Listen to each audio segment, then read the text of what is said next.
श्रीं क्लीं श्रीं कुबेराय अष्टलक्ष्मी मम गृहे धनं पुरय पुरय नमः।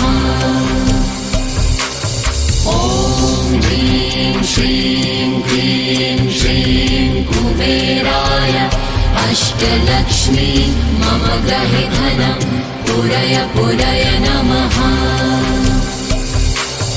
ॐ ह्रीं श्रीं क्लीं श्रीं कुबेराय अष्टलक्ष्मी मम गृहे धनं पुरय पुरय नमः।